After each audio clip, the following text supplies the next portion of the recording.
All right. Hey, Matt, Blind Guys Garage. Look who's with us today. All right. All right. So as y'all know, like I said, I'm gonna bring these videos in probably not in a row. That way it doesn't get too cluster bombed with engine building. So last you remember on engine building wise, we were working on that thing and we ran out of piston rings. Actually, we had no piston rings. So now we're working on this thing. This is our burnt big block Chevy. As you can see, I've already laid bearings, put the oil down. Now what we're gonna do is lay the crank, and we'll show you how to use plastic gauge on this one because I ain't doing all that measuring bull crap I did on that last one. So, bring it back in a minute. Automatic transmission. I use Valvoline Max Life transmission fluid. I've had good results with it, and it covers the SP3 type that this car takes. When you add fluid back in the system, do it slowly.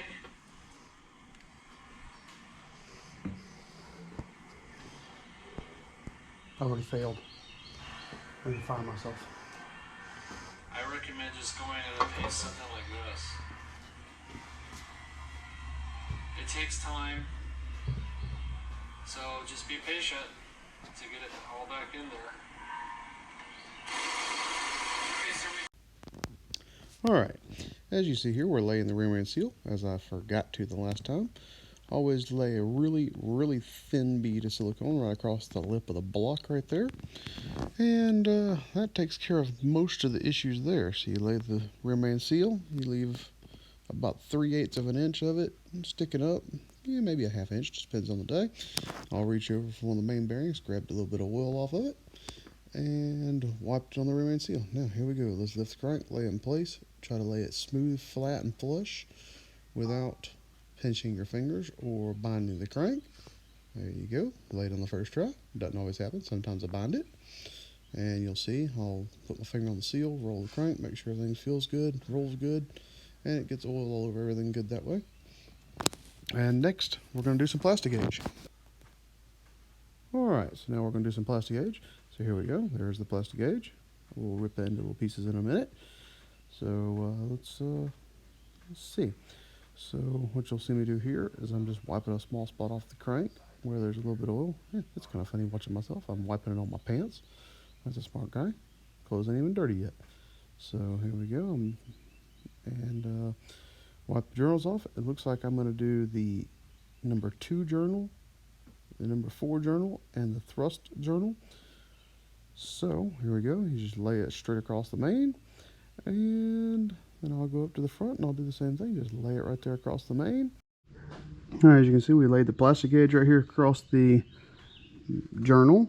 I'll come over here and I laid it right here across this journal as well. So now we're going to squeeze those bearing caps and see what we turn out with. Break out the nice torque wrench. I like my torque wrench. I like it a lot, actually.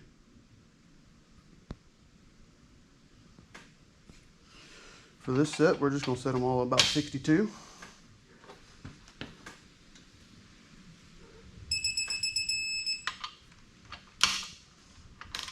A lot different, isn't it? Mm-hmm. That thing's badass. Pulled down too fast.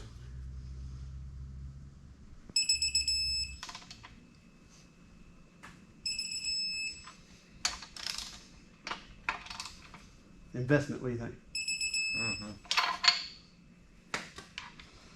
Good catch. I'm not sure how I caught it, to be honest with you. Now we'll crack them all loose and we'll check the plastic gauge. All right, break all the bolts loose. Grab them up, lift them straight up. And if we did what we're supposed to, we'll have a nice plastic gauge line on it. Almost dropped the whole cap, so, you know. Got a nice little plastic gauge line right there straight across her. Yep. Mm-hmm. And we'll get to take a plastic gauge and we'll check the bearings with it. So, where's the plastic gauge at? You're touching sitting it. on it. Good job, Matt. And we're gonna let Chris explain the plastic gauge to you. Just kidding. Actually, I'm not kidding. I actually used to know, but I forgot. Mike told me, and then I forgot. Well, this... It's just basically to line everything up, correct? Yes. Yeah. It's a rough cut measure check. So in this one, it's 0 to 6 thou. See that? And it shows you the numbers right here. Each one of these numbers stands for what the weight, what the thickness of it is. So all you do is take it, flip your cap over, and you pick one of them. I'm not doing good for bolts, am I? And you line that one up and find out which one of these numbers lines up the best with the thickness of that plastic gauge. See, that one right there is pretty close. Yeah, it's a little thicker. That white one's almost dead on the money. Yeah, that white one's it. So 0.003. Perfect. 3 is what you want. Okay. So see if I can show you all that. See if I can show you all that on the camera now. So you take the plastic gauge. Here's your plastic gauge. Line the big one up. You gotta go up a little bit. Yeah. There you go. Oh, you can see the screen. I forgot. I can't see that screen. So you got that one. That's not it. Line that one up. Look at that. Almost perfection. Now, you scrape that crap off with your fingernail, and you go on to the next one. All right. So as we're cleaning off the plastic gauge, Chris asked me what engine this car is about to go in. What car is this motor gonna go in? I'm gonna let the YouTubers tell me. There we go. He says put it in the Camaro so I can take it out a week later. How many motors have been in that Camaro? I personally have probably put 6 different engines in it. Now you go to the next cap.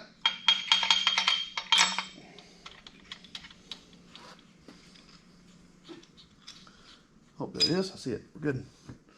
I can already tell you we're good just from past experience with the plastic gauge. I don't know if you can see it on the thing right there in the light. But past experience tells me we're good. Let's find it exactly. Yep, same one, 30. Yep. Figure out that you see it since you're sitting there. Looks smaller than our white line this time. Yeah, it does a little bit. Then you go to the next one, and it's bigger than that one. So what's that number right there? 25? 0.004. So it's between 3 and 4, so 35. That's what you want. Thrust bearing gets more clearance. So it looks like our clearances are dead right. I didn't check 2 of them. Sue me. Not my motor. Not my motor. Oh, that's right. It is. And now we're on to rear main seal install. So, that bit of silicone. Very controversial, but it works for me every time. So we'll put just a thin bead right here across this little lip right here. Some people say that you shouldn't do this. Some people say it's okay. I've heard people say that you shouldn't do it. Me too. But, then you take the rear main seal, big lip to the front of the motor, set it in place. Well, if I can get it to set in place, we'll be just fine. There. Alright, so we got it up on this side, which means it needs to be up on this side. No, this side, yes. Bolts. Behind your right heel.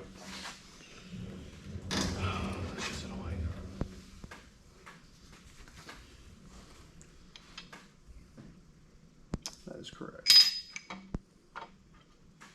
So you set it in all the way. And then It's in between your feet. I'll get it in just a second. Then we'll take just a dab of silicone from where the rear main seal sits right here. I think we did this on your Mustang too, didn't we? Mm-hmm. And you just slime the cap just a thin hook right there. And just a thin line right here. And that keeps it from leaking all past the metal because there's no gasket there at all.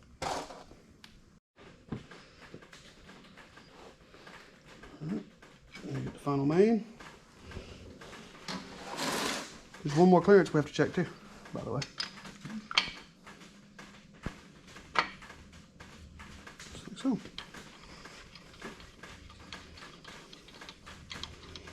Yep, we got one more clearance to check. Bolt hanging on the side of the box. Not sure how that happened. All right. Let me get this stupid thing off of here so I can grab a hold of this stuff for you. Here too. you're pushing towards me. Yeah. Just make a steady, smooth motion. Yeah. Is it not on? Oh, that explains it. Back it off. It was on us. Back it off. Damn! Yep. You're over torqued. Have to be. Alright, now is it on or not? Yeah, it's on now. Just a good steady motion. What does it say? 13.5 pounds of torque. Huh? It's reading, I think. Oh, it was reading.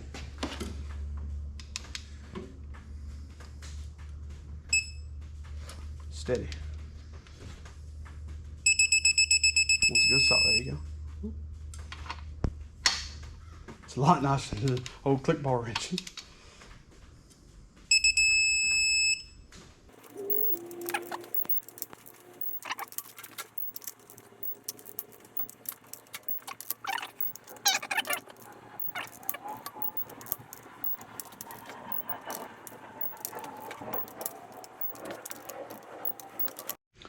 All right, well, we're back.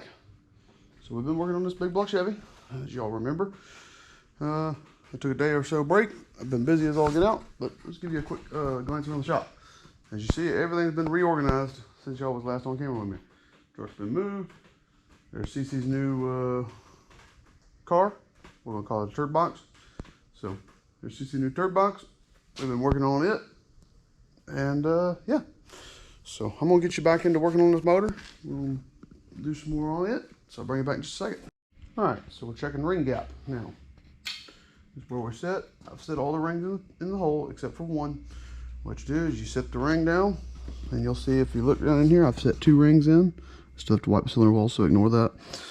I've set the 2 rings in. So you set the top ring in. You use the piston, push it down, and then you'll check the ring gap.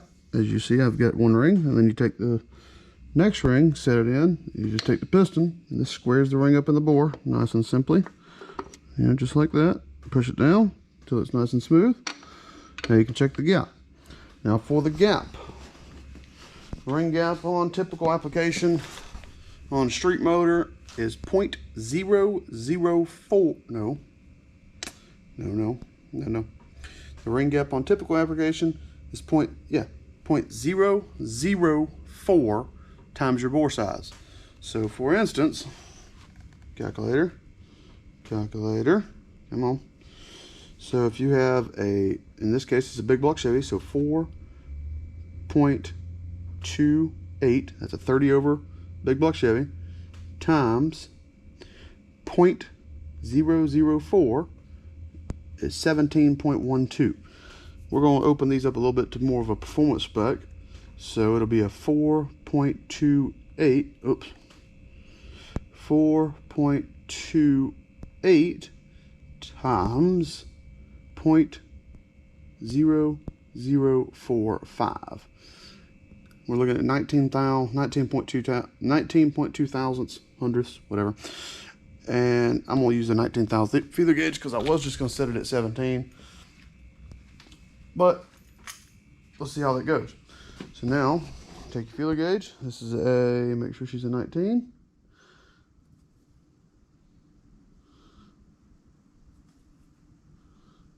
There it is. See if you can see it on the camera. 19 thou feather. 1900th, whatever. And you just run it right here around the inside of the ring. And you'll know when you find it because it'll fall right in. If it doesn't, then you have to go to a smaller ring. Look at that. It falls right in. I've already checked all of them, so I can't really get to that one. But for instance, here is I only put 1 ring on this cylinder wall so far. So, just take your feeler gauge, lay them in here, run them right around the inside of that ring.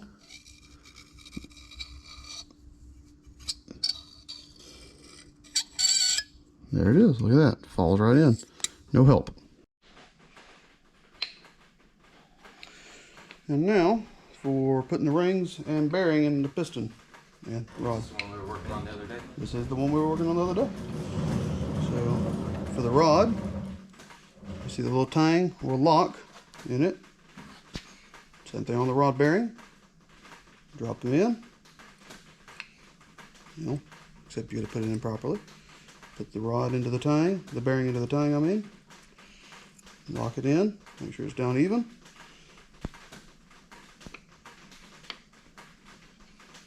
Where's the damn cap at? Oh, it's up there. Cap, tang, tang on the bearing, not on that side, tang on the bearing.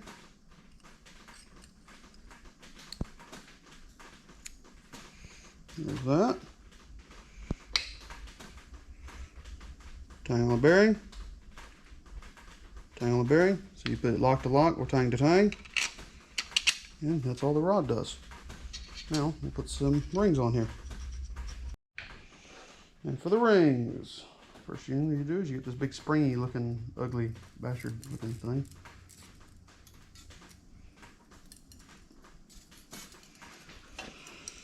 Find your spot for him, slide him on. He goes all the way down to the bottom, obviously, only place he fits. Turn it a third turn, grab the next oil ring, place him in, ring him around the piston, or try to throw it at yourself.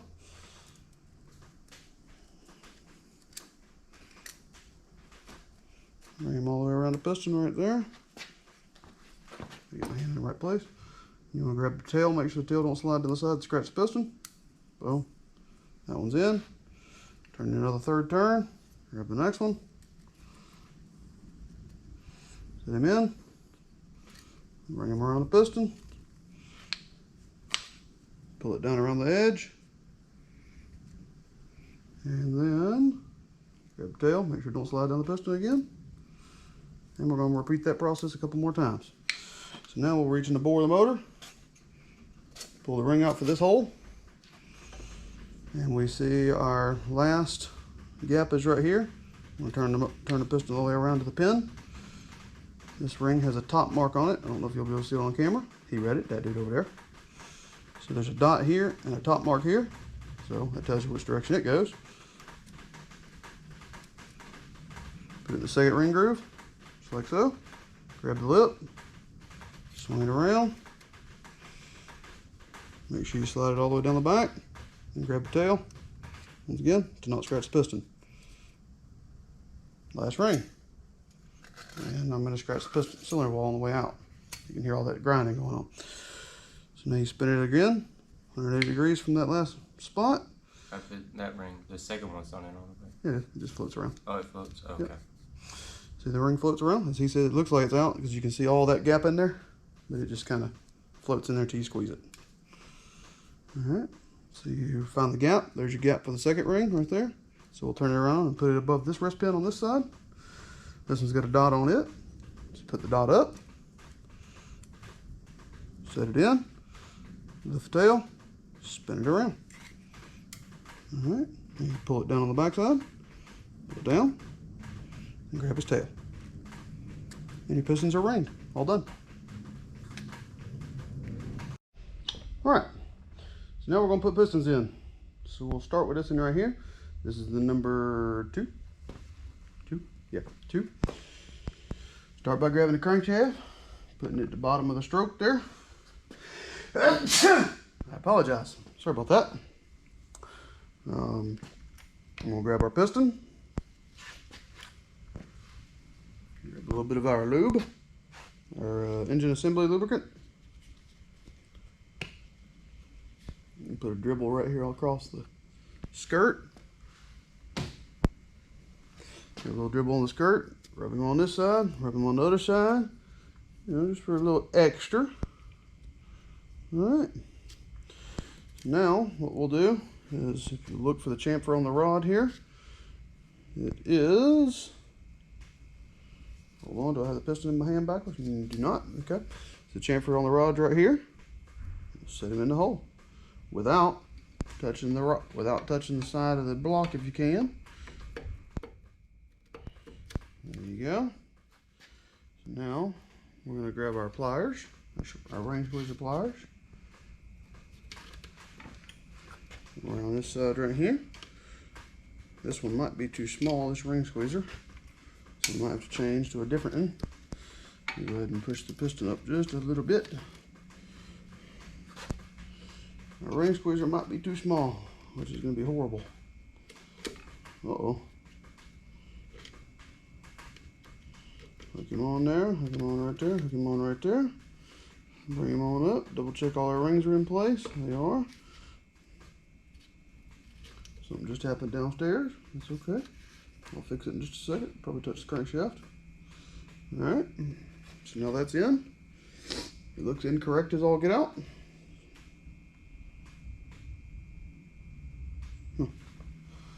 Let's see here. Grab our rubber mallet.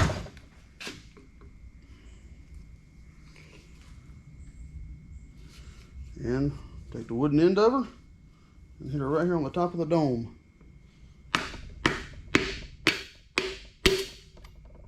She's in. No, she's not. I had one ring that didn't go. Well, let's walk her back out, at least that one ring worth, and there you go. All right, one ring is out. And we'll just regrip the one ring and tap her back in. Thought I might be able to push the ring in. It said no. So sometimes that happens.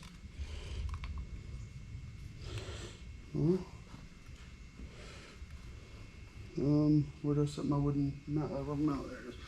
All right, let's try it. There she go. Nope. And I'm about to change to a smaller ring squeezer, it looks like.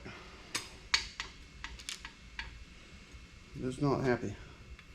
Not happy at all. I can squeeze it all the way together, and I ain't even made it anywhere yet. See, because if I can hold it all the way together by finger, that's a problem. But it went in, so there it is. That was worst case scenario. Now, what we'll do is we will put our hands on the bottom of the rod. Actually, we'll bring you downstairs with me. Let me just say. All right, we'll take our hand, put it right here around the crank journal.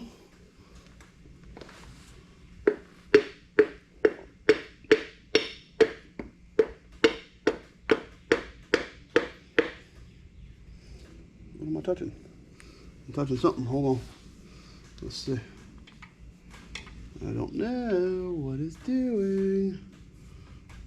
It's irritating me. Is what it's.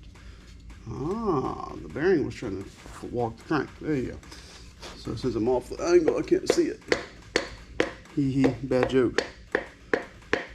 Alright, now we're going to stop right there. I'm going to get just a little bit of lube and run in here, right here, before I put the crank down.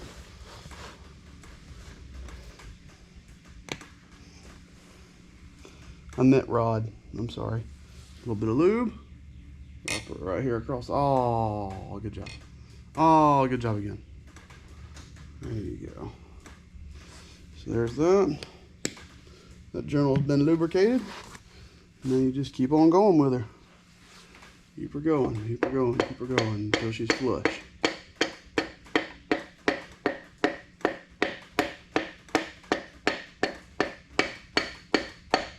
And there she is. Now, what we're going to do is we're going to put a little plastic gauge on the bearing. So I'll bring you back as I start that process. All right, I'd like to take a quick brief intermission on the current project we're working on, just to ask y'all to like, share, subscribe, and leave us a comment on the videos, as it helps the channel grow and lets me know what y'all like and don't like about the videos, as well as when you leave a comment, I'm guaranteed to reply, because I reply to every comment left in the videos. So there you go. Let's now return to our current project. All right, well, I set this third piston in right here like I said I was going to do, and check the clearance on it, and then went over to the bench and put all the rods together, checked all the clearances on all the rods. There they are right there. And have determined I ain't going to run this thing at 20 thou. I ain't doing it. And because it's not even 20 thou, it's actually probably 14 to 16 thou once you check it on the gauge. So we're not going to do that. We're going to order an extra clearance bearing. So in this case, I will get you the part number, but it's a 19 series bearing opposed to a 20. And that's what I'm going to do. I'm going to order them in, get them here, and run it, because that'll be a lot better. So that's where we're going to stop this thing for now. And we'll call it for now. And once I get that, I'll bring you back.